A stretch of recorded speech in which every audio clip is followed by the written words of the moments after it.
So first, we have talked about the reception of truth.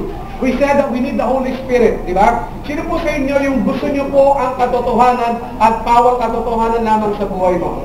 Okay, ang dami pong kasinungalingan sa mundo ito. Alam nyo po, nakakalungkot na kahit po sa politika natin, no, nung nandun po ako sa Estados Unidos, there was one show in TFC, and it's called ANC News.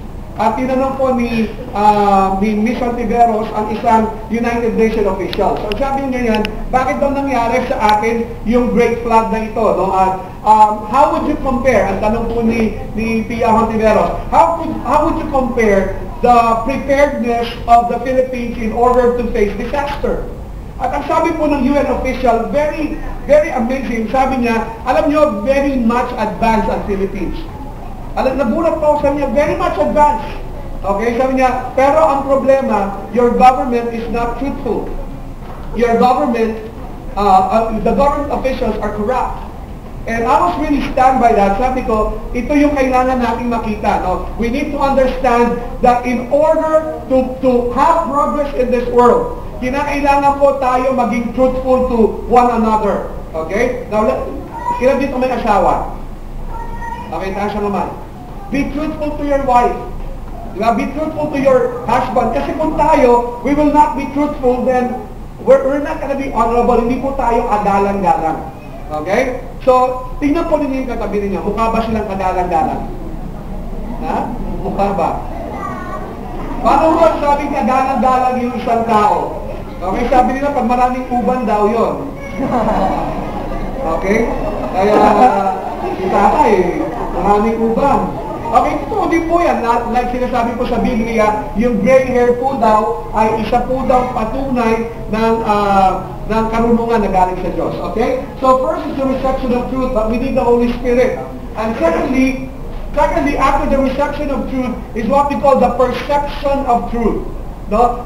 Hindi lamang po yung paano natin tinatanggap yung katotohanan, kundi how are we perceiving the truth? Reception and perception. Okay? Ang marami pong mga tao nakakatanggap pero hindi po ipinamumuhay ang katotohanan. Bakit? Dahil hindi po natin nauunawaan, hindi po natin natanggap ng tama, at hindi po natin tamang na pag-iisipan kung ano po ang katotohanan.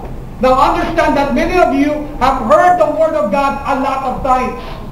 Alam niyo po ang isang naging disappointment ko sa church, kasi marami pong mga tao, ang dami ng alam, pero hindi po ginagawa ang nalalaman. Okay? So yung sa katabi mo, gawin mo kung ano ang alam mo. Pero hindi po natin ginagawa kung ano po yung dapat natin gawin. Okay? So, after the reception of truth and the perception of truth, we talk about the revelation of truth. Ang sabi po natin, sa kapahayagan ng pananampalataya, napakalaga po ng pananampalataya, faith and, kalimutan na, reason.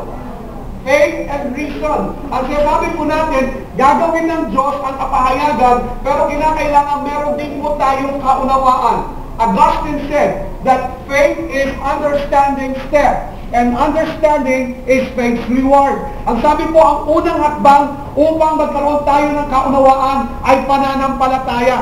Para maunawaan po natin yung nangyayari sa ating mga buhay, we need to have faith.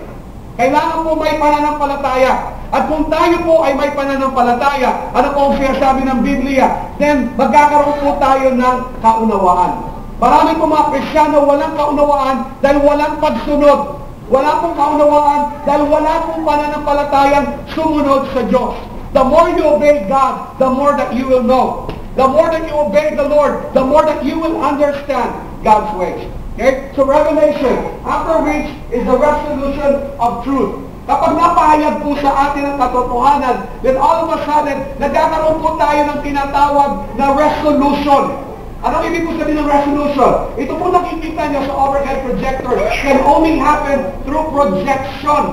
Okay? Ang ibig po sabihin, kinakailangan po pong LCD projector natin ay malinaw. Okay? Para po natin maunawaan ang katotohanan, makita natin kung ano ang sinasabi dito, kailangan malinaw po siya. High definition.